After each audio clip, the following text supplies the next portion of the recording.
നമസ്കാരം, എല്ലാവർക്കും കോമ്പറ്റേറ്റീവ് ക്രാക്കറിലേക്ക് സ്വാഗതം. എൻ്റെ പേര് ഷൈജു. ഞാൻ ഇന്ന് നിങ്ങളുടെ മുമ്പിൽ വന്നിരിക്കുന്നത്, നമുക്കറിയാം നമ്മുടെ CSEB ക്ലർക്ക് കാഷ്യർ പരീക്ഷ നമ്മൾ പ്രതീക്ഷിക്കുന്നത് മെയ് മാസം അവസാനം അല്ലെങ്കിൽ ജൂണിന്റെ തുടക്കത്തിലാണ് പ്രതീക്ഷിക്കുന്നത്. അതായത് നിങ്ങളുടെ മുമ്പിൽ ഒരു 60 ദിവസത്തിൽ താഴെ മാത്രം സമയമാണ് പഠിക്കുവാൻ കിട്ടുന്നത്. സോ ഓരോ ദിവസങ്ങളും കൃത്യമായിട്ട് പ്ലാൻ ചെയ്തുകൊണ്ട് വളരെ കൃത്യമായിട്ട് മുമ്പോട്ട് പോയെങ്കിൽ മാത്രമേ പരീക്ഷ നമുക്ക് ക്രാക്ക് ചെയ്യാൻ സാധിക്കത്തുള്ളൂ. എന്തെങ്കിലുമൊക്കെ പഠിച്ച് ഈ ദിവസങ്ങളെല്ലാം നിങ്ങൾ തള്ളി നീക്കിക്കൊണ്ടിരുന്നു കഴിഞ്ഞാൽ നമ്മൾക്ക് പ്രതീക്ഷിച്ച ഒരു ഔട്ട്പുട്ടിലേക്ക് എത്തിച്ചേരാൻ സാധിക്കത്തില്ല. ഒരിക്കൽ കൂടി പറയുന്നു, നിങ്ങൾ ടൈം ടേബിൾ അറേഞ്ച് ചെയ്യണം. ഒരാഴ്ചത്തെ ടൈം ടേബിൾ അറേഞ്ച് ചെയ്ത് ഒന്നാമത്തെ ദിവസം നിങ്ങൾ എന്താണോ പഠിക്കാൻ ഉദ്ദേശിക്കുന്നത് അത് ടേബിളായിട്ട് അറേഞ്ച് ചെയ്യുക.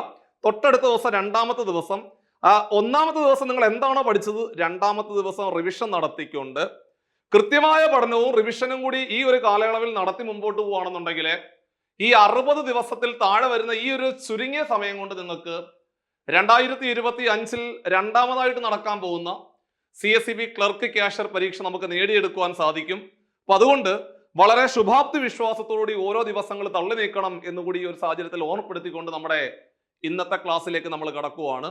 നമുക്കറിയാം നമ്മുടെ പരീക്ഷ എന്ന് പറഞ്ഞു കഴിഞ്ഞാല് വലിയ മാറ്റങ്ങൾ വന്നുകൊണ്ടാണ് ആദ്യമായിട്ടൊരു പരീക്ഷ നടക്കാൻ പോകുന്നത്. സ്വാഭാവികമായിട്ടും ഉദ്യോഗാർത്ഥികൾക്കിടയിൽ വലിയ ആശയക്കുഴപ്പം എപ്പോഴും ഉണ്ടാവും. അതായത് പഴയ പാറ്റേണിൽ നിന്നും പുതിയൊരു പാറ്റേണിലേക്ക് പരീക്ഷാ രീതികൾ മാറുമ്പോൾ അല്ലെങ്കിൽ മാർക്കിന്റെ ഡിസ്ട്രിബ്യൂഷൻ മാറുമ്പോൾ സ്വാഭാവികമായിട്ടും പഠിച്ചുകൊണ്ടിരിക്കുന്ന ഉദ്യോഗാർത്ഥികൾ അല്ലെങ്കിൽ പരീക്ഷ എഴുതിക്കൊണ്ട് വന്നിരുന്ന ഉദ്യോഗാർത്ഥികൾക്ക് വലിയ ആശയക്കുഴപ്പങ്ങൾ സാധാരണ ഉണ്ടാകാറുണ്ട്. സോ അതെല്ലാം മറികടക്കുവാൻ ഇന്നത്തെ ക്ലാസ് നിങ്ങൾക്ക് ഒരുപാട് ഉപകാരപ്പെടും എന്നുകൂടി ഓർമ്മപ്പെടുത്തുവാണ്. നമുക്കറിയാം നമ്മൾ ഈ പുതിയ പാറ്റേണിലേക്ക് കടന്നു വരുന്ന സമയത്ത് മാത്സിനകത്ത് 10 ചോദ്യങ്ങൾ മാത്രമേ കാണുന്നുള്ളൂ. ഓരോ ചോദ്യങ്ങൾക്കും ഓരോ മാർക്ക്. അതായത് ആ 10 മാർക്ക് എന്ന് പറഞ്ഞാല് വലിയ നിർണായകമായ മാർക്കാണ്. അപ്പൊ അതുകൊണ്ട് മാത്സിനകത്തെ 10 മാർക്ക് നേടിയെടുക്കണം. അതിന്റെ ആ ഒരു വൈബില് നമ്മൾ ആ മുഴുവൻ മാർക്ക് നേടിയെടുക്കുക എന്നുള്ള ലക്ഷ്യത്തോടു കൂടി നമ്മൾ ഈ ഒരു പാറ്റേൺ മാറിയ അന്ന് മുതൽ നമ്മുടെ ചാനലില് നമ്മൾ സ്ഥിരമായിട്ട് ക്ലാസ്സുകൾ പോകുന്നുണ്ട് മാത്സിന്റെ. അതായത് ഏറ്റവും പ്രധാനപ്പെട്ട ഭാഗങ്ങൾ മാത്രം ക്ലാസ്സിൽ പരിചയപ്പെടുത്തിക്കൊണ്ടാണ് പോകുന്നത്. അപ്പൊ ഞാൻ ഇതിനു മുമ്പ് പറഞ്ഞിരിക്കുന്ന ക്ലാസ്സിൽ പറഞ്ഞതുപോലെ നമുക്ക് മാത്സിനകത്ത് ആഴത്തിലുള്ള ചോദ്യങ്ങൾ പരീക്ഷയ്ക്ക് ചോദിക്കത്തില്ല. PSC പോലെ ഓരോ ടോപ്പിക്കിന്റെയും ഞാൻ നേരത്തെ മുൻ വീഡിയോയിൽ പറഞ്ഞിട്ടുണ്ടായിരുന്നു, നിങ്ങൾ മാത്സിനകത്ത് ഏതൊക്കെ ടോപ്പിക്കാണ് പഠിക്കേണ്ടത്. ആ ടോപ്പിക്കിനകത്ത് ഓരോ ടോപ്പിക് എടുത്തു വെച്ചിട്ട് ആ ടോപ്പിക്കിനകത്ത് ഒരു 4 ടൈപ്പ് അല്ലെങ്കിൽ 5 ടൈപ്പ് ചോദ്യങ്ങൾ വളരെ ഭംഗിയായിട്ട് വൃത്തിയായിട്ട് ചെയ്ത് പഠിച്ചുകൊണ്ട് എക്സാം ഹാളിലേക്ക് പോയിക്കോ. നിങ്ങൾക്ക് ഉറപ്പായിട്ടും ഫുൾ മാർക്ക് സ്കോർ ചെയ്യുവാൻ സാധിക്കും. അത് ഉറപ്പാണ്, ഷുവറാണ്. അപ്പൊ നമ്മൾ ഇന്ന് ക്ലാസ്സിലെ വളരെ പ്രധാനപ്പെട്ട മറ്റൊരു ചാപ്റ്ററാണ് ക്ലാസ്സിൽ പരിചയപ്പെടുത്താൻ പോകുന്നത്. എല്ലാവർക്കും അറിയാം, നമ്മൾ സാധാരണ ഏതൊരു പരീക്ഷ എഴുതാൻ പോയാലും അവിടെ പ്രോഫിറ്റ് ആൻഡ് ലോസ് എന്ന് പറഞ്ഞ ചാപ്റ്ററിൽ ഒരു ചോദ്യം ഉണ്ടാവും. ഈ പ്രോഫിറ്റ് ആൻഡ് ലോസ് എന്ന് പറഞ്ഞ ഈ ചാപ്റ്ററിൽ ഈ ചോദ്യം നമുക്ക് പെട്ടെന്ന് ക്രാക്ക് ചെയ്യാൻ സാധിക്കും. സിമ്പിൾ ആണ്, വളരെ എളുപ്പത്തില് ഈ ക്വസ്റ്റ്യൻ നിങ്ങൾക്ക് ക്രാക്ക് ചെയ്യുവാൻ സാധിക്കും. അപ്പൊ നിങ്ങൾ ചെയ്യേണ്ട പരിപാടി എന്ന് പറഞ്ഞു കഴിഞ്ഞാല് ഈ ഒരു ക്ലാസ്സിന്റെ ഒരു 5ഓ 6ഓ ചോദ്യങ്ങൾ കഴിയുമ്പോൾ തന്നെ നിങ്ങൾക്ക് തീർച്ചയായിട്ടും ഈ നിങ്ങൾ എഴുതാൻ പോകുന്ന പരീക്ഷയ്ക്കുള്ള പ്രോഫിറ്റ് ആൻഡ് ലോസിന്റെ ചോദ്യം ഉറപ്പായിട്ടും കിട്ടും, ഷുവറാണ്. അപ്പൊ ഞാൻ പ്രോഫിറ്റ് ആൻഡ് ലോസ് എന്ന് പറഞ്ഞ ചാപ്റ്ററിലെ ഒന്നാമത്തെ ചോദ്യം ക്ലാസ്സിൽ പരിചയപ്പെടുത്താൻ പോവാണ്. നമുക്ക് വളരെ ബേസിക് ആയിട്ടുള്ള കാര്യങ്ങൾ പറഞ്ഞുകൊണ്ട് പോകാനുള്ള സമയമൊന്നുമില്ല. ഞാൻ ഈ പറയുന്ന ചോദ്യങ്ങൾ മാത്രം നിങ്ങൾ വൃത്തിയായിട്ട് എടുത്ത് പഠിച്ചാൽ തന്നെ ആ ഒരു മാർക്ക് നമ്മുടെ കയ്യിലിരിക്കും. അപ്പോൾ ഒന്നാമത്തെ ചോദ്യം ശ്രദ്ധിച്ചോണേ. If a person buys an item for ₹800, അതായത് ഒരാള് 800 രൂപയ്ക്ക് ഒരു സാധനം വാങ്ങിച്ചു. And sells it for ₹900. What is the profit percentage എന്നാണ് ചോദ്യം.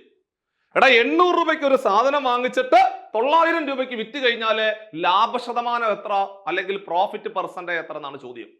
സോ എഴുതിയെടുത്തോ.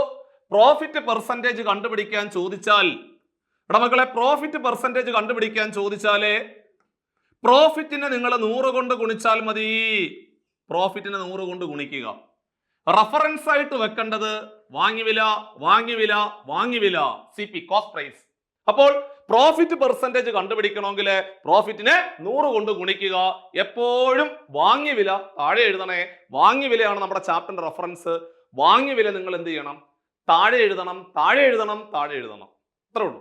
സോ ഇവിടെ 800 രൂപയ്ക്ക് ഒരു സാധനം വാങ്ങിച്ചിട്ട് 900 രൂപയ്ക്ക് വിറ്റാൽ 100 രൂപയല്ലേ ലാഭം? അപ്പൊ ലാഭം എത്ര എന്ന് ചോദിച്ചായിരുന്നെങ്കിൽ 100 രൂപ എന്ന് എഴുതിയാൽ മതി. ലാഭം എത്ര എന്ന് ചോദിച്ചാല് 100 രൂപ എന്ന് എഴുതി വെക്കുക.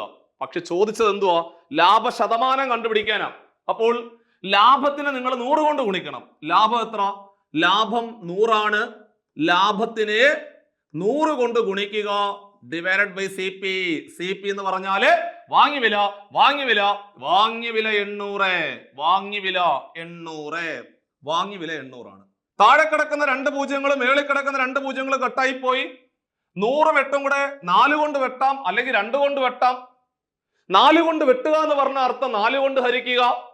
4 കൊണ്ട് വെട്ടുക എന്ന് പറഞ്ഞ അർത്ഥം 4 കൊണ്ട് ഹരിക്കുക. 8നെ 4 കൊണ്ട് ഹരിച്ചാല് 2 ആണ്.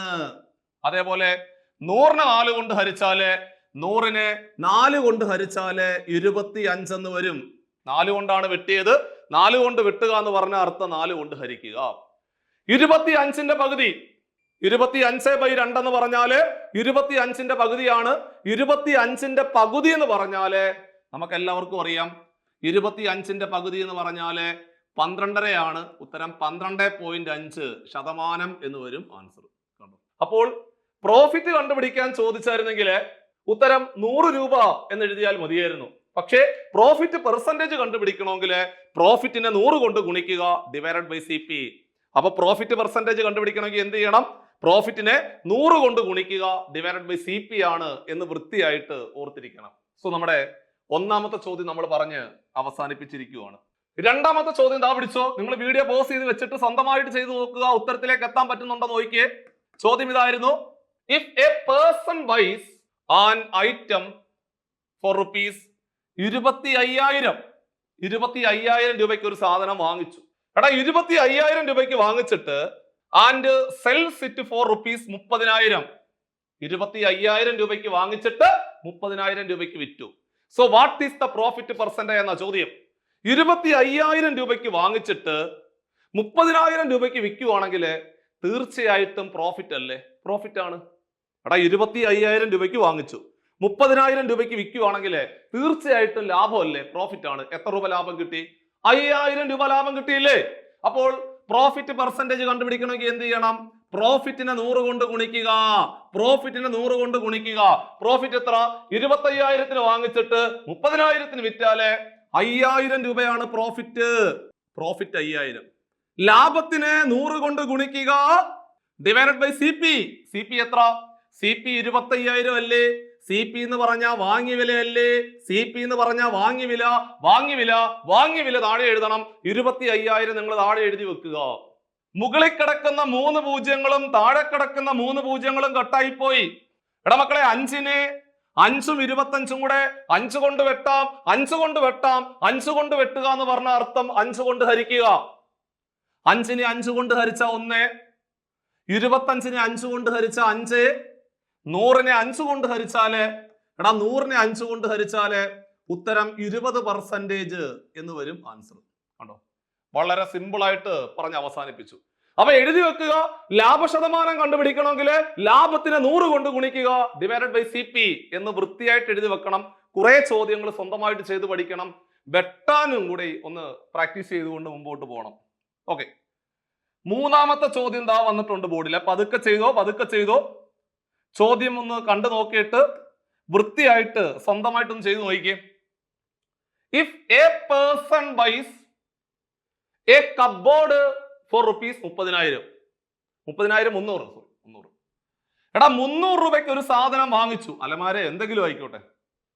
300 രൂപയ്ക്ക് ഒരു സാധനം വാങ്ങിച്ചിട്ട് and sells it four 270 rupees.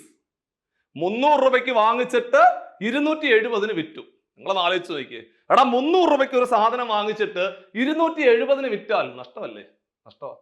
അപ്പോൾ സ്വാഭാവികമായിട്ടും നഷ്ടശതമാനം കണ്ടുപിടിക്കാനല്ലേ ചോദിച്ചിരിക്കുന്നത്. സോ നഷ്ടശതമാനം അല്ലെങ്കിൽ ലോസ് പെർസെന്റേജ് കണ്ടുപിടിക്കാന് നഷ്ടത്തിനെ 100 കൊണ്ട് ഗുണിക്കുക. Divided by C P. അപ്പോൾ പ്രോഫിറ്റ് പെർസെന്റേജ് കണ്ടുപിടിക്കണമെങ്കിൽ profit into 100 divided by C P, loss percentage കണ്ടുപിടിക്കണമെങ്കിൽ loss into 100 divided by C P. ഇത്രേ ഉള്ളൂ പരിപാടി. അപ്പോൾ നിങ്ങൾ ആലോചിച്ച് നോക്കിക്കേ, എടാ കുഞ്ഞുങ്ങളെ 300 രൂപയ്ക്ക് ഒരു സാധനം വാങ്ങിച്ചു, 270 വിറ്റു. നിങ്ങൾ ആലോചിക്കേ, 300 വാങ്ങിച്ചിട്ട് 270 വിറ്റാൽ 30 രൂപയല്ലേ നഷ്ടം. അപ്പൊ നഷ്ടം എത്ര എന്ന് ചോദിച്ചാല് 30 ലോസ് 30. ആ നഷ്ടത്തിനെ 100 കൊണ്ട് ഗുണിക്കുക divided by C P. C P എന്ന് പറഞ്ഞാൽ കോസ്റ്റ് പ്രൈസ് അല്ലെങ്കിൽ വാങ്ങിവില. വാങ്ങിവില 300. താഴെ കിടക്കുന്ന 2 പൂജ്യങ്ങളും മേളിൽ കിടക്കുന്ന 2 പൂജ്യങ്ങളും കട്ടായി പോയി. 30നെ 3 കൊണ്ട് ഹരിച്ചാല്, എടാ കുഞ്ഞുങ്ങളെ 30നെ 3 കൊണ്ട് ഹരിച്ചാല് ഉത്തരം 10. ആൻസർ 10% എന്ന് വരും. ഉത്തരം 10% അവിടുത്തെ റൈറ്റ് ആൻസർ. വളരെ കൃത്യമായിട്ട് നമുക്കത് പറഞ്ഞ് അവസാനിപ്പിക്കുവാൻ സാധിച്ചിരിക്കുകയാണ്. സോ അതുപോലെ ഒരു ചോദ്യം കൂടെ പിടിച്ചോ. If a person buys an item for rupees 50,000 and sells it for rupees 40,000. 50,000 രൂപയ്ക്ക് വാങ്ങിച്ചു, 40,000 രൂപയ്ക്ക് വിറ്റു. അങ്ങനെയാണെങ്കിൽ what is the loss percentage? നഷ്ടശതമാനം എത്ര? ലോസ് പെർസെന്റേജ് എത്ര? നഷ്ടശതമാനം എത്ര എന്നാണ് ചോദ്യം. നിങ്ങൾ ആലോചിച്ച് നോക്കിയേ, 50,000 രൂപയ്ക്ക് ഒരു സാധനം വാങ്ങിച്ചിട്ട് 40,000 രൂപയ്ക്ക് കൊണ്ടുപോയി വിറ്റാൽ നഷ്ടമല്ലേ? നഷ്ടം. എത്ര രൂപ നഷ്ടം? 10,000 രൂപ നഷ്ടം. അപ്പോൾ വാട്ട് ഈസ് ദ ലോസ് എന്ന് ചോദിച്ചായിരുന്നെങ്കിൽ, നഷ്ടം എത്ര എന്ന് ചോദിച്ചായിരുന്നെങ്കിൽ 10,000 രൂപ എന്ന് എഴുതിയാൽ മതിയായിരുന്നു. പക്ഷെ ചോദിച്ചത് എന്തുവാ? നഷ്ടശതമാനം. അതായത് ലോസ് പെർസെന്റേജ് കണ്ടുപിടിക്കാനാ ചോദിച്ചത്, നഷ്ടശതമാനം കണ്ടുപിടിക്കാനാ ചോദിച്ചത്. എടാ നഷ്ടശതമാനം കണ്ടുപിടിക്കണമെങ്കിൽ നഷ്ടത്തിനെ 100 കൊണ്ട് ഗുണിക്കുക. നഷ്ടം 10,000 അല്ലേ? നഷ്ടത്തിനെ, അതായത് നഷ്ടമായ 10,000-ത്തിനെ നഷ്ടത്തിനെ 100 കൊണ്ട് ഗുണിക്കുക divided by C P. C P എന്ന് പറഞ്ഞാല് വാങ്ങിയവില. സി പി എന്ന് പറഞ്ഞാൽ വാങ്ങിയവില. വാങ്ങിയവില എത്ര? വാങ്ങിയവില 50,000 ആണ്. വാങ്ങിയവില 50,000. നഷ്ടത്തിനെ 100 കൊണ്ട് ഗുണിക്കുക divided by C P. Loss into 100 divided by C P. താഴെ കിടക്കുന്ന 1, 2, 3, 4 1, 2, 3, 4 പോയി. 100നെ 5 കൊണ്ട് ഹരിച്ചാല് ഉത്തരം 20% എന്ന് വരും ആൻസർ. കണ്ടോ, വളരെ സിമ്പിൾ ആയിട്ട് നമ്മൾ പ്രോഫിറ്റ് ആൻഡ് ലോസ് എന്ന് പറയുന്ന ചാപ്റ്ററിലെ ആദ്യത്തെ 4 ചോദ്യങ്ങൾ പറഞ്ഞ് അവസാനിപ്പിച്ചിരിക്കുകയാണ്. എന്തായാലും ക്വസ്റ്റ്യൻ പേപ്പറിനകത്ത് ഞാൻ പ്രതീക്ഷിക്കുന്നത് ഈ 4 ചോദ്യത്തിൽ, അതായത് ഒന്നുകിൽ പ്രോഫിറ്റ് പെർസെന്റേജ് കണ്ടുപിടിക്കാനോ അല്ലെങ്കിൽ ലോസ് പെർസെന്റേജ് കണ്ടുപിടിക്കാനോ ആണ് സ്ഥിരമായിട്ട് പരീക്ഷയ്ക്ക് ചോദിക്കുന്നത്. ഞാനും പ്രതീക്ഷിക്കുന്ന ആ ഒരു ചോദ്യം. പക്ഷേ എന്നിരുന്നാലും ഞാൻ വേറെയും ചോദ്യങ്ങൾ നിങ്ങളെ പഠിപ്പിക്കും. ഓക്കെ, ഇതാ പിടിച്ചോ, അടുത്ത ക്വസ്റ്റ്യൻ പിടിച്ചോ. ചോദ്യം വായിച്ചു നോക്കിയിട്ട് എന്തെങ്കിലും മനസ്സിലായി നോക്കിക്കേ. എന്താണ് പറഞ്ഞിരിക്കുന്നത്? If Radha sold a sari for rupees 625. എടാ മക്കളെ, രാധ ഒരു സാരി വിറ്റു, വിറ്റ വില 625 and made A profit of 25%. അങ്ങനെ 625 രൂപയ്ക്ക് രാധ ഒരു സാരി വിൽക്കുമ്പോൾ അവൾക്ക് 25% പ്രോഫിറ്റ് കിട്ടി അല്ലേ? 625 രൂപയ്ക്കാണ് രാധ സാരി വിറ്റത്. 625-ന് വിൽക്കുമ്പോൾ അവൾക്ക് 25% പ്രോഫിറ്റ് കിട്ടി. സോ അങ്ങനെയാണെങ്കിൽ what is the cost price, അല്ലെങ്കിൽ what is the purchase price, അല്ലെങ്കിൽ ആ സാരിയുടെ വാങ്ങിവില എത്ര, വാങ്ങിവില എത്ര, വാങ്ങിവില എത്ര എന്നാണ് ചോദ്യം. ഇതാണ് നമ്മുടെ ക്വസ്റ്റ്യൻ. നമുക്ക് എല്ലാവർക്കും അറിയാം, ഒരു സാധനം നമ്മൾ കടയിൽ പോയി വാങ്ങിച്ചു. ആരാ വാങ്ങിക്കുന്നത്? കച്ചവടക്കാരൻ വാങ്ങിച്ചിട്ട് ഹോൾസെയിൽ മാർക്കറ്റിൽ പോയിട്ട് കച്ചവടക്കാരൻ ഒരു സാധനം വാങ്ങിച്ചു കൊണ്ട് വന്നിട്ട് അവന്റെ കടയിൽ കൊണ്ടുവന്ന് വെക്കും. എന്നിട്ട് നമ്മൾക്ക് വിൽക്കും. അപ്പോൾ വാങ്ങി വില എന്ന് പറഞ്ഞാൽ ആര് വാങ്ങിയ വിലയാ? നമ്മുടെ കച്ചവടക്കാരൻ ഹോൾസെയിൽ മാർക്കറ്റിൽ പോയി സാധനം വാങ്ങിച്ചു കൊണ്ട് വന്ന് കടയിൽ കൊണ്ടുവന്ന് വെച്ചില്ലേ, അതാണ് വാങ്ങിയ വില. അപ്പോൾ വാങ്ങിയ വില എന്ന് പറഞ്ഞാൽ ആര് വാങ്ങിയ വിലയാ? കച്ചവടക്കാരൻ. വിറ്റ വില എന്ന് പറഞ്ഞാൽ ആര് വിറ്റ വിലയാ? ഈ നമ്മുടെ കച്ചവടക്കാരൻ. അപ്പോൾ കോസ്റ്റ് പ്രൈസ്, അല്ലെങ്കിൽ സെല്ലിംഗ് പ്രൈസ്, അല്ലെങ്കിൽ പ്രോഫിറ്റ്, അല്ലെങ്കിൽ ലോസ്, അല്ലെങ്കിൽ പ്രോഫിറ്റ് പെർസെന്റേജ്, ഇത്തരം വാക്കുകളെല്ലാം ആരെ ഉദ്ദേശിച്ചുള്ളതാ? നമ്മുടെ കച്ചവടക്കാരനെ ഉദ്ദേശിച്ചുള്ളതാ. എപ്പോഴും എഴുതിയെടുത്തു. എടാ, എപ്പോഴും ഒരു സാധനം വാങ്ങിക്കുന്ന വില ഉണ്ടല്ലോ, അതിനെ നിങ്ങൾ 100% അങ്ങ് എടുക്കണം. CP ഷുഡ് ബി ഓൾവേസ് 100% എന്ന, അതായത് വാങ്ങി വില എല്ലായ്പ്പോഴും 100% ആയിരിക്കും. എഴുതിയെടുത്തു. അല്ലെങ്കിൽ വാങ്ങി വില എല്ലായ്പ്പോഴും 100% പരിഗണിക്കുക എന്ന് ഓർത്തിരുന്നാലും മതി. അപ്പോൾ ഏതെങ്കിലും ഒരു കച്ചവടക്കാരൻ ഒരു സാധനം വാങ്ങിച്ചാൽ ആ വാങ്ങുന്ന വില ഉണ്ടല്ലോ, അതിനെ നിങ്ങൾ 100% പരിഗണിക്കണം. അതായത് CP എല്ലായ്പ്പോഴും 100%. മറന്നുപോരുത്, വാങ്ങി വില എല്ലായ്പ്പോഴും 100% ആയിരിക്കും. ഒരു കച്ചവടക്കാരന് 10% ലാഭം കിട്ടണമെങ്കിൽ 10% കൂട്ടി വിൽക്കണ്ടേ? 10% ലാഭം കിട്ടണമെങ്കിൽ 10% കൂട്ടി വിൽക്കണം. അങ്ങനെയാണെങ്കിൽ ഒരു കച്ചവടക്കാരന് 10% ലാഭം കിട്ടണമെങ്കിൽ 10% ലാഭം കിട്ടണമെങ്കിൽ അയാള് വിൽക്കേണ്ട വില സെല്ലിംഗ് പ്രൈസ് എന്ന് പറഞ്ഞാൽ 110% അല്ലേ? മതി. ഒരു കച്ചവടക്കാരന് 10% ലാഭം കിട്ടണമെങ്കിൽ, അല്ലെങ്കിൽ 10% ലാഭം കിട്ടിയെങ്കിൽ അയാൾ വിറ്റ വില അല്ലെങ്കിൽ അയാൾ വിൽക്കേണ്ട വില 110%. അപ്പൊ 20% ലാഭം കിട്ടണമെങ്കിലോ, എടാ കുഞ്ഞുങ്ങളെ, 20% ലാഭം കിട്ടണമെങ്കിൽ 120%-ന് വിൽക്കണം. കണ്ടോ? അപ്പോൾ 40% ലാഭം കിട്ടണമെങ്കിലോ, 40% ലാഭം കിട്ടണമെങ്കിൽ 140%-ന് വിറ്റാൽ മതി. അതായത് വിറ്റ വില 140% ആണെങ്കിൽ ആ കച്ചവടക്കാരന് 40% ലാഭം കിട്ടും. ഞാനൊരു കച്ചവടക്കാരന്, ഞാനൊരു സാധനം വിറ്റ് കഴിയുമ്പോൾ 10% നഷ്ടമാണെന്ന് കരുത്. എടാ, 10% നഷ്ടമാണെങ്കിൽ സ്വാഭാവികമായിട്ടും ഞാൻ വിറ്റ വില 90% അല്ലേ? കാരണം ഞാൻ വാങ്ങിച്ച വില പോലും എനിക്ക് കിട്ടിയില്ല. വാങ്ങി വില 100%, 10% നഷ്ടമാണെങ്കിൽ വാങ്ങിയ വില പോലും കിട്ടിയില്ല. അതായത് വിറ്റ വില 90% ആണെന്നർത്ഥം. ഓർമ്മയുണ്ടേ? അപ്പോൾ 20% നഷ്ടമാണെങ്കിൽ വിറ്റ വില എത്ര? 80. എടാ, 30% നഷ്ടമാണെങ്കിൽ വിറ്റ വില എത്ര? 70%. 40% ആണെങ്കിൽ വിറ്റ വില എത്ര? 60%. അത്രേ ഉള്ളൂ പരിപാടി. അപ്പോൾ 20% ലാഭം കിട്ടിയെങ്കിൽ വിറ്റ വില 120%, 20% നഷ്ടമാണെങ്കിലോ വിറ്റ വില 80% ആണെന്നുള്ള ബേസിക് ഐഡിയ നിങ്ങളുടെ മനസ്സിൽ വേണം. ഇനി 625-ന് വിറ്റപ്പോൾ 25% ലാഭമായിരുന്നു എന്നല്ലേ പറയുന്നത്? എടാ മക്കളെ, 25% ലാഭം കിട്ടണമെങ്കിൽ സ്വാഭാവികമായിട്ടും വിറ്റ വില 125% അല്ലേ? ആണ്. വിറ്റ വില 125%. വിറ്റ വില 125%. വിറ്റ വില 625 ആണ്. അത് ചോദ്യകർത്താവ് പറഞ്ഞത്. ഈ വാക്കിൽ നിന്നും നമ്മൾ ഒപ്പിച്ചത് 125%. രണ്ടും വിറ്റ വിലയാണ്. എടാ, രണ്ടും വിറ്റ വിലയാണ്. രണ്ടും രണ്ട് രീതിയിൽ പറഞ്ഞെന്നേ ഉള്ളൂ, പക്ഷെ രണ്ടും തുല്യമാണ്. രണ്ടും വിറ്റ വിലയാണ്, പക്ഷെ രണ്ടും തുല്യമാണ്. കാരണം എന്താ? രണ്ടും വിറ്റ വിലയല്ലേ? അപ്പൊ ഒരെണ്ണം ശതമാനത്തിൽ പറഞ്ഞിരിക്കുന്നു, ഒരെണ്ണം കൃത്യമായ സംഖ്യയിൽ പറഞ്ഞിരിക്കുന്നു, പക്ഷെ രണ്ടും വിറ്റ വില ആയതുകൊണ്ട് രണ്ടും തുല്യമാണ്. അപ്പോൾ 125% 625 എന്ന് നമുക്ക് വൃത്തിയായിട്ട് മനസ്സിലായി.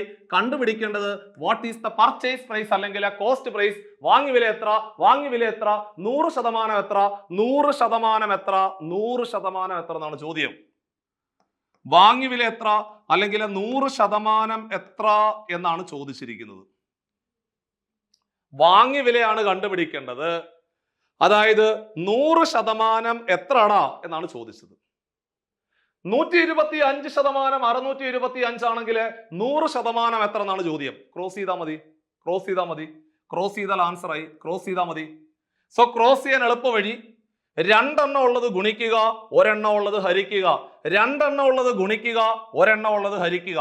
ഇവിടെ രണ്ടെണ്ണം ഉള്ളത് 100ഉം 625 അല്ലേ? രണ്ടെണ്ണം ഉള്ളത് ഗുണിക്കുക, ഒരെണ്ണം ഉള്ളത് ഹരിക്കുക. ഒരെണ്ണം ഉള്ളത് 125. രണ്ടെണ്ണം ഉള്ളത് ഗുണിക്കുക, ഒരെണ്ണം ഉള്ളത് ഹരിക്കുക എന്ന് വൃത്തിയായിട്ട് ഓർത്തിരിക്കണം. ഇവിടെ ഒറ്റയടിക്ക് നിങ്ങൾക്ക് വേണമെങ്കിൽ 125ന്റെ 5ാമത്തെ മൾട്ടിപ്പിൾ ആണ് 625 എന്ന് ചിന്തിക്കാം. അല്ലെങ്കിൽ നിങ്ങൾ തുടക്കക്കാരാണെങ്കിൽ രണ്ടുപേരെയും 5 കൊണ്ട് അങ്ങോട്ട് വെട്ടുക. ചെറിയ നമ്പർ ഇട്ട് അങ്ങോട്ട് വെട്ടുക. 5 കൊണ്ട് വെട്ടുക എന്ന് പറഞ്ഞ അർത്ഥം 5 കൊണ്ട് ഹരിക്കുക. അങ്ങനെ നിങ്ങൾ പിന്നെ ചെറുതാക്കി അങ്ങനെ 3 തവണ വെട്ടുമ്പോൾ ഒറ്റയടിക്ക് അങ്ങ് തീരും. നിങ്ങൾ എക്സ്പേർട്ട് ആയിട്ടുള്ള ആൾക്കാരാണെങ്കിൽ 125 കൊണ്ട് വെട്ടുക എന്നാണ് അതിന്റെ അർത്ഥം. കണ്ടോ? കാരണം രണ്ടുപേര് 125ന്റെ മൾട്ടിപ്പിളാ. അപ്പൊ 125 കൊണ്ട് വെട്ടാൻ പറ്റും. 125 കൊണ്ട് വെട്ടുക എന്ന് പറഞ്ഞ അർത്ഥം 125 കൊണ്ട് ഹരിക്കുക. 125നെ 125 കൊണ്ട് ഹരിച്ച 1, 625നെ 125 കൊണ്ട് ഹരിച്ച 5, 5ഉം 100ഉം കൂടെ ഗുണിച്ചാൽ 500. ഉത്തരം 500 എന്ന് വരും. 500 ആയിരുന്നു അവിടുത്തെ റൈറ്റ് ആൻസർ. കണ്ടോ? വളരെ ഭംഗിയായിട്ട് ആ ചോദ്യം പറഞ്ഞ് അവസാനിപ്പിച്ചിരിക്കുകയാണ്. ക്വസ്റ്റ്യൻ പേപ്പറിന് ഒരല്പം കൂടി നിലവാരം ഉണ്ടെങ്കിൽ ഈ ഒരു ചോദ്യം നിങ്ങൾ പ്രതീക്ഷിക്കണം എന്നുള്ള കാര്യം കൂടെ ഓർമ്മപ്പെടുത്തുവാണ്. അപ്പൊ നിങ്ങൾക്കുള്ള ഒരു ചോദ്യം ദാ പിടിച്ചോ. ഈ ഒരു ചോദ്യം നിങ്ങൾ സ്വന്തമായിട്ടൊന്ന്, ഞാൻ ഈ പറഞ്ഞിരിക്കുന്ന ഐഡിയാസ് ഒക്കെ വെച്ചിട്ട് സ്വന്തമായിട്ടൊന്ന് ചെയ്യാൻ പറ്റുമെന്നൊന്ന് പറയാം. If Raju sold a bag for ₹9,600. Raju 9,600 രൂപയ്ക്ക് ഒരു ബാഗ് വിറ്റു എന്നാണ് പറയുന്നത്. എടാ, 9,600 രൂപയ്ക്ക് രാജു ബാഗ് വിൽക്കുമ്പോൾ and made A profit of 20%. 9,600 രൂപയ്ക്ക് ബാഗ് വിൽക്കുമ്പോൾ അവന് 20% ലാഭമായിരുന്നു എന്നാണ് പറയുന്നത്. സോ 20% ലാഭമായിരുന്നുവെങ്കിൽ സ്വാഭാവികമായിട്ടും അവൻ വിറ്റ വില 120% അല്ലേ? 20% ലാഭം കിട്ടണമെങ്കിൽ 120% വിൽക്കണം. അപ്പോൾ തന്നെ നമുക്ക് മനസ്സിലായി വിറ്റ വില 120% ആണെന്ന് മനസ്സിലായി. സോ വിറ്റ വില 120% ആണെന്ന് മനസ്സിലായി. അതേപോലെ വിറ്റ വില 9,600 ആണെന്ന് മനസ്സിലായി. രണ്ടും വിറ്റ വിലയല്ലേ? ഒരെണ്ണം അവര് തന്നത് വിറ്റ വില ഡയറക്റ്റ് ആയിട്ട് തന്നു. നമ്മളോട് പറയുന്നു 20% ലാഭം കിട്ടൂ എന്ന് പറഞ്ഞു. 20% ലാഭം കിട്ടുമെങ്കിൽ സ്വാഭാവികമായിട്ടും വിറ്റ വില 120% ആണെന്ന് കോമൺ സെൻസിൽ പറയാം. സോ രണ്ടും വിറ്റ വിലയാണ്. അപ്പോൾ രണ്ടും തുല്യമാണെന്ന് പറയാം. കണ്ടുപിടിക്കേണ്ടത് what is the purchase price, അതായത് ആ ബാഗിന്റെ വാങ്ങി വില എത്ര, വാങ്ങി വില എത്ര, കോസ്റ്റ് പ്രൈസ് എത്ര, വാങ്ങി വില എത്ര. വാങ്ങി വില എന്ന് പറഞ്ഞ അർത്ഥം എന്തുവാ? 100%. 100% എത്ര എന്നാണ് ചോദ്യം. അപ്പോൾ 100% കണ്ടുപിടിക്കേണ്ടത്. വാങ്ങി വില എത്ര, കോസ്റ്റ് പ്രൈസ് എത്ര, 100% എത്ര എന്നാണ് ചോദ്യം. സോ ഇവിടെ ക്രോസ് ആയിട്ട് ഗുണിച്ച ആൻസർ ആയി. ക്രോസ് ആയിട്ട് ഗുണിക്കാൻ എളുപ്പവഴി എന്തുവാ? 2 എണ്ണം ഉള്ളത് ഗുണിക്കുക, 1 എണ്ണം ഉള്ളത് ഹരിക്കുക. 2 എണ്ണം ഉള്ളത് ഗുണിക്കുക. 2 എണ്ണം ഉള്ളത് 100ഉം 9,600 അല്ലേ? 2 എണ്ണം ഉള്ളത് ഗുണിക്കണം, 1 എണ്ണം ഉള്ളത് ഹരിക്കുക, 1 എണ്ണം ഉള്ളത് 120. 2 എണ്ണം ഉള്ളത് ഗുണിക്കുക, 1 എണ്ണം ഉള്ളത് ഹരിക്കുക. ഇവിടെ മക്കളെ 120ന്റെ 0ഉം 100ന്റെ 0 കൂടെ കട്ടായി. സെറ്റാണേ? ഇനി 12ഉം 96ഉം കൂടെ ഒറ്റയടിക്ക് വെട്ടാം. നിങ്ങൾ നല്ല എക്സ്പേർട്ട് ആണെങ്കിൽ ഒറ്റയടിക്ക് അങ്ങ് വെട്ടണം. അതല്ല നിങ്ങൾ തുടക്കക്കാരാണെങ്കിൽ ആദ്യം 2 കൊണ്ട് വെട്ടുക, പിന്നെ പറ്റുവാണെങ്കിൽ വീണ്ടും 2 കൊണ്ട് വെട്ടുക. അങ്ങനെ ചെറിയ നമ്പർ ഇട്ട് വെട്ടുക. നല്ല എക്സ്പേർട്ട് ആണെങ്കിൽ ഒറ്റയടിക്ക് 12 കൊണ്ട് വെട്ടുക. 12ന്റെ മൾട്ടിപ്പിൾ ആണ് 96. അത് പെട്ടെന്ന് മനസ്സിലാവത്തില്ല. എന്നിരുന്നാലും നല്ല പോലെ ചെയ്ത് പ്രോബ്ലങ്ങൾ സ്ഥിരമായിട്ട് ചെയ്തു പഠിച്ച ഉദ്യോഗാർത്ഥിക്ക് പെട്ടെന്ന് കിട്ടും. കാരണം 12ന്റെ 8ാമത്തെ മൾട്ടിപ്പിൾ ആണ് 96. അല്ലെങ്കിൽ നിങ്ങൾ എന്ത് ചെയ്യണം? ചെറിയ നമ്പർ ഇട്ട് വെട്ടണം. ഞാൻ ഒറ്റയടിക്ക് 12 കൊണ്ട് വെട്ടാൻ പോവാം. 12 കൊണ്ട് വെട്ടുക എന്ന് പറഞ്ഞ അർത്ഥം 12 കൊണ്ട് ഹരിക്കുക. 12നെ 12 കൊണ്ട് ഹരിച്ച 1, 96നെ 12 കൊണ്ട് ഹരിച്ചാൽ 8. 2 0 ഉണ്ട്, മറന്നുപോലെ. 800നെ 10 കൊണ്ട് ഗുണിച്ചാൽ എത്ര? എടാ 800നെ 10 കൊണ്ട് ഗുണിച്ചാൽ 8000 എന്ന് വരും ആൻസർ. ഉത്തരം 8000 ആയിരുന്നു. 8000 ആയിരുന്നു അവിടുത്തെ റൈറ്റ് ആൻസർ. സോ ആ ഒരു ചോദ്യം കൂടി നമ്മൾ വളരെ ഭംഗിയായിട്ട് പറഞ്ഞ് അവസാനിപ്പിച്ചിരിക്കുകയാണ്. സോ മറ്റൊരു ചോദ്യം കൂടെ നോക്കാം. ദാ പിടിച്ചു ഈ ഒരു ചോദ്യം. അതായത് 4,860 രൂപയ്ക്ക് ഒരു സാധനം വിറ്റു. കണ്ടോ? 4,860 രൂപയ്ക്കാണ് ഒരു സാധനം വിറ്റത്. അങ്ങനെ 4,860 രൂപയ്ക്ക് ഒരു സാധനം വിൽക്കുമ്പോൾ എന്താണ് സംഭവിച്ചത്? 19% ലോസ് ആയിരുന്നു എന്നാ പറയുന്നത്. 4,860 രൂപയ്ക്ക് ഒരു സാധനം വിൽക്കുമ്പോൾ എടാ മക്കളെ 19% നഷ്ടമായിരുന്നു. അങ്ങനെയാണെങ്കിൽ ആ സാധനത്തിന്റെ വാങ്ങിയ വില എത്ര? കോസ്റ്റ് പ്രൈസ് അല്ലെങ്കിൽ പർച്ചേസ് പ്രൈസ് എത്ര? വാങ്ങിയ വില എത്ര എന്നാണ് ചോദ്യം. നിങ്ങൾ ആലോചിച്ച് നോക്കിയേ. എടാ, ഒരു സാധനം വിൽക്കുമ്പോൾ 19% നഷ്ടമാണെങ്കിൽ അതിന്റെ അർത്ഥം അയാൾ വിറ്റ വില 100 19 കുറയ്ക്കേ, 100 19 കുറച്ച 81 അല്ലേ? അപ്പോൾ അയാൾ വിറ്റ വില 81% മനസ്സിലായില്ലേ? 19% നഷ്ടമാണെങ്കിൽ സ്വാഭാവികമായിട്ടും വിറ്റ വില 81%. അപ്പോൾ വിറ്റ വില 81% മനസ്സിലായി. വിറ്റ വില 4860 മനസ്സിലായി. സോ രണ്ടും തുല്യമാണ്, കാരണം രണ്ടും വിറ്റ വിലയാണ്. സോ രണ്ടും വിറ്റ വിലയാണ്, അതുകൊണ്ട് രണ്ടും തുല്യമാണ്.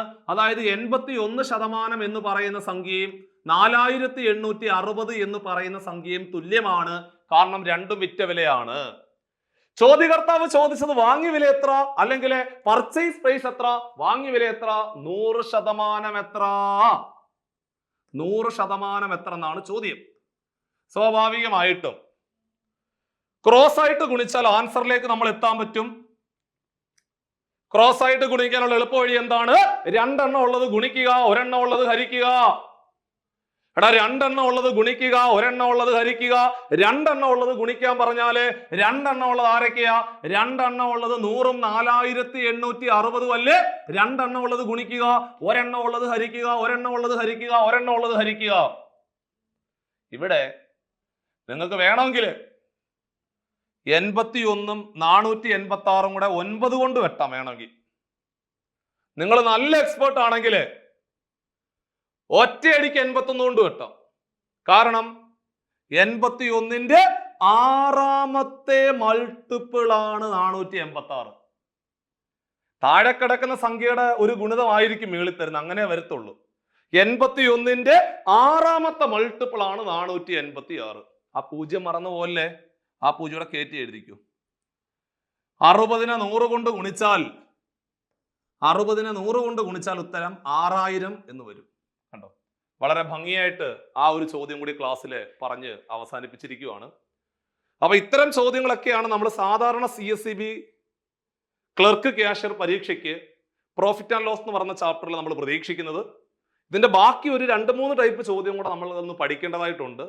അത് നമുക്ക് അടുത്ത ക്ലാസ്സിൽ ഒന്ന് നോക്കണം. അപ്പൊ ഇത്രയും കാര്യങ്ങളൊക്കെ ആണെങ്കിൽ നമുക്ക് പ്രോഫിറ്റ് ആൻഡ് ലോസ് എന്ന് പറഞ്ഞ ചാപ്റ്റർ ഏറ്റവും ഭംഗിയായിട്ട് ക്രാക്ക് ചെയ്തു എന്ന് തന്നെ ചിന്തിക്കാവുന്നതാണ്. സോ ഒരു ചോദ്യമാണ് അവിടുന്ന് ചോദിക്കുന്നത്, വളരെ നിർണായകമായ ഒരു മാർക്കാണെന്ന് കൂടി ഈ ഒരു സാഹചര്യത്തിൽ ഓർമ്മപ്പെടുത്തുകയാണ്. വലിയ മാറ്റങ്ങളോടുകൂടിയാണ് നമ്മുടെ ഇത്തവണത്തെ CSEB ക്ലർക്ക് ക്യാഷ്യർ പരീക്ഷ എഴുതാൻ പോകുന്നത്.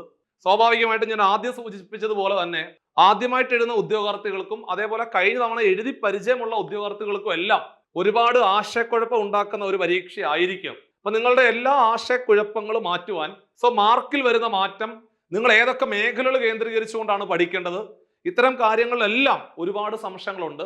സോ നിങ്ങളുടെ എല്ലാ സംശയങ്ങളും ക്ലിയർ ചെയ്യുവാൻ വേണ്ടിയിട്ട് ഏപ്രിൽ 25-ാം തീയതി രാത്രി 9 മണിക്ക് നമ്മുടെ ആതിര മിസ് എങ്ങനെയാണ് വരാൻ പോകുന്ന CSEB ക്ലർക്ക് ക്യാഷ്യർ പരീക്ഷയ്ക്ക് തയ്യാറെടുക്കേണ്ടത്, ഇനിയുള്ള ദിവസങ്ങൾ എങ്ങനെ കൃത്യമായിട്ട് പഠിക്കണം, ഏതൊക്കെ മേഖലകൾക്കാണ് വലിയ പ്രാധാന്യം ഇനി കൊടുക്കേണ്ടത്, അതുപോലെ തന്നെ ആ കോർ ടോപ്പിക്ക്, അതായത് കോഓപ്പറേഷൻ ബാങ്കിങ് ക്വസ്റ്റ്യൻസിന്റെ പുതിയ പാറ്റേണിൽ എങ്ങനെ ചോദ്യങ്ങൾ ചോദിക്കാം എന്നുൾപ്പെടെയുള്ള കംപ്ലീറ്റ് ആയിട്ടുള്ള ഒരു സെഷൻ ആയിരിക്കും നിങ്ങൾക്ക് പ്രൊവൈഡ് ചെയ്യുന്നത്. ഇതൊരു ഫ്രീ വെബിനാർ ക്ലാസ് ആണ്, എല്ലാവർക്കും പങ്കെടുക്കാം. പരീക്ഷ എഴുതുന്ന എല്ലാവർക്കും ഇത് ഒരുപാട് ഉപകാരപ്പെടും. സോ നിങ്ങൾക്ക് ഈ ഒരു വെബിനാറിലേക്ക് പങ്കെടുക്കുവാൻ ആ ബോർഡ് നമ്പറിൽ കോൺടാക്ട് ചെയ്തുകൊണ്ട് നിങ്ങൾ രജിസ്റ്റർ ചെയ്യുക. അതേപോലെ തന്നെ ലിങ്ക് ഞാൻ ഡിസ്ക്രിപ്ഷൻ ബോക്സിൽ പിൻ ചെയ്ത് വെച്ചിരിക്കാം. സോ അതുകൂടി നിങ്ങൾ ഉപകാരപ്പെടുത്തണം. സോ നല്ലൊരു സെഷൻ ആയിരിക്കും, അത് വലിയൊരു നേട്ടമായിരിക്കും. വരാൻ പോകുന്ന പരീക്ഷയ്ക്ക് നിങ്ങൾക്ക് ഒരുപാട് ആശയക്കുഴപ്പങ്ങളെല്ലാം ഉണ്ടാകും, അതെല്ലാം ദൂരീകരിക്കുവാൻ ആ ഒരു വെബിനാർ നിങ്ങളെ ഒരുപാട് സഹായിക്കും എന്ന് കൂടി ഓർമ്മപ്പെടുത്തുവാണ്. മറ്റൊരു പ്രധാനപ്പെട്ട കാര്യം എന്ന് പറഞ്ഞു കഴിഞ്ഞാൽ ഒരുപാട് പേര് പരീക്ഷയ്ക്ക് വേണ്ടി ആദ്യമായിട്ട് പഠിക്കുന്ന ഒരുപാട് ഉദ്യോഗാർത്ഥികളുണ്ട്. CSEB ക്ലർക്ക് ക്യാഷ്യർ പരീക്ഷ നോട്ടിഫിക്കേഷൻ വന്നതിന് ശേഷം മറ്റു ജോലികളിലൊക്കെ നിന്നുകൊണ്ട് പഠിക്കുന്ന ഒരുപാട് പേരുണ്ട്. ഇതുവരെയും പഠിച്ചു തുടങ്ങാത്ത ഒരുപാട് പേരുണ്ട്. ഇവർക്കെല്ലാവർക്കും ഉപകാരപ്പെടുന്ന രീതിയിൽ തുടക്കം മുതൽ നമ്മൾ CSEB ക്ലർക്ക് ക്യാഷ്യർ പരീക്ഷയ്ക്ക് വേണ്ടി ബിഗിനേഴ്സ് ബാച്ച് എന്ന് പറയുന്ന ഒരു ബാച്ച്, അതായത് തുടക്കം മുതൽ ഒന്നും അറിയാത്തവർക്ക് വേണ്ടിയിട്ട് തുടക്കം മുതൽ അങ്ങോട്ട് പതിയെ കാര്യങ്ങൾ സിലബസ് അനുസരിച്ച് സിലബസിനകത്ത് പറയുന്ന ഓരോ ടോപ്പിക്കുകളും വ്യക്തമായിട്ട് വരാൻ പോകുന്ന പരീക്ഷയ്ക്ക് ഏതൊക്കെ നിലവാരത്തിൽ ചോദ്യം ചോദിക്കും, പുതിയ പാറ്റേണിൽ എന്തൊക്കെ ചോദ്യങ്ങളാണ് വരുന്നത്, ഇത്തരം രീതിയിലുള്ള എല്ലാം നിങ്ങൾക്ക് ആ ലൈവ് ക്ലാസ്സുകളിലും അതേപോലെ റെക്കോർഡ് ക്ലാസ്സുകളിലും കിട്ടുന്നതാണ്. ഒരു ദിവസം പഠിക്കുന്ന കാര്യങ്ങൾ പിറ്റേ ദിവസം റിവിഷൻ നടത്തുവാനും നിങ്ങളുടെ കൂടെ ഒരു മെന്ററിന്റെ സപ്പോർട്ട് എപ്പോഴും ഉണ്ടാവും. അതേപോലെ തന്നെ വീക്കിലി മോഡൽ എക്സാമുകൾ നിങ്ങൾക്ക് എഴുതി പരിശീലിക്കാനുള്ള സാഹചര്യം ഉണ്ടാവും ആപ്പിനകത്ത്. അതുപോലെ ഓരോ ദിവസങ്ങളും പ്രൊഡക്റ്റീവായിട്ടുള്ള ഔട്ട്പുട്ട് നേടിയെടുക്കുവാൻ നിങ്ങൾക്ക് സാധിക്കും. കൃത്യമായ ഡയറക്ഷൻ ഉണ്ടെങ്കിൽ സ്വാഭാവികമായിട്ടും നമ്മൾ തനിയെ ഇരുന്ന് പഠിക്കുന്നതും ഒരാളുടെ സഹായത്തോട് ഇരുന്ന് പഠിക്കുമ്പോൾ ഇവിടെയും റിസൾട്ട് കിട്ടും. പക്ഷേ ഒരാളുടെ സഹായത്തോടു കൂടി പഠിക്കുമ്പോൾ നമുക്ക് കുറച്ച് സമയം കൊണ്ട് ആ ഡെസ്റ്റിനേഷൻ പോയിന്റിലേക്ക് എത്തുവാൻ സാധിക്കും. അപ്പൊ ഈ ഒരു ബാച്ച് ബിഗിനേഴ്സ് ബാച്ചിലേക്ക് നിങ്ങൾക്ക് അഡ്മിഷൻ എടുക്കുവാനെ ബോർഡ് നമ്പറിൽ കോൺടാക്ട് ചെയ്യാവുന്നതാണ്. ഈ 2 സാധ്യതകൾ നിങ്ങൾക്ക് പരമാവധി പ്രയോജനപ്പെടുത്താം. ഒന്ന്, നമ്മുടെ വെബിനാറിലേക്ക് നിങ്ങൾക്ക് പങ്കെടുക്കാം. അതേപോലെ തന്നെ ഇവിടെ ബിഗിനേഴ്സ് ബാച്ചിലേക്ക് അഡ്മിഷൻ എടുത്തുകൊണ്ട് നമുക്ക് ഈ ഒരു വരാൻ പോകുന്ന പരീക്ഷയെ നല്ല രീതിയിൽ നേരിടാൻ സാധിക്കും. എക്സാം ഹാളിൽ നിന്ന് വളരെ സന്തോഷത്തോടെ ഇറങ്ങുവാൻ നിങ്ങൾക്ക് സാധിക്കുന്നതാണ്. അപ്പൊ നമ്മുടെ ഇന്നത്തെ ക്ലാസ് ഇവിടെ അവസാനിപ്പിക്കുമ്പോൾ നമ്മൾ ഇന്ന് പഠിച്ചത് പ്രോഫിറ്റ് ആൻഡ് ലോസ് എന്ന് പറയുന്ന ചാപ്റ്ററുമായിട്ട് ബന്ധപ്പെട്ടുകൊണ്ട് സ്ഥിരമായിട്ട് പരീക്ഷയ്ക്ക് ചോദിക്കുന്ന കുറെ അധികം ചോദ്യങ്ങളാണ് ക്ലാസ്സിൽ പരിചയപ്പെടുത്തിയത്. വരാൻ പോകുന്ന പരീക്ഷയ്ക്ക് ഈ ഒരു ചാപ്റ്റർ വലിയ ഇമ്പോർട്ടൻസ് ഉള്ള ചാപ്റ്റർ ആണെന്നുള്ള കാര്യം കൂടി ഓർമ്മപ്പെടുത്തുവാണ്. നമ്മുടെ ഇന്നത്തെ ക്ലാസ് ഇവിടെ വൈൻഡപ്പ് ചെയ്യുവാണ്. ആദ്യമായിട്ടാണ് നിങ്ങൾ ഈ ചാനലിലെ വീഡിയോ കാണുന്നതെങ്കിൽ സബ്സ്ക്രൈബ് ചെയ്യാൻ മറക്കരുത്. നിങ്ങളുടെ ഫ്രണ്ട്സിലേക്ക് നിങ്ങൾ ഷെയർ എത്തിക്കുക. സോ അടുത്തൊരു വീഡിയോയ്ക്ക് വേണ്ടി നമ്മൾ വെയിറ്റ് ചെയ്യുക. അതുപോലെ നിങ്ങളുടെ സജഷൻസ് കമന്റ് ബോക്സിൽ രേഖപ്പെടുത്തുക. അടുത്ത വീഡിയോയിൽ കാണാം. ബൈ.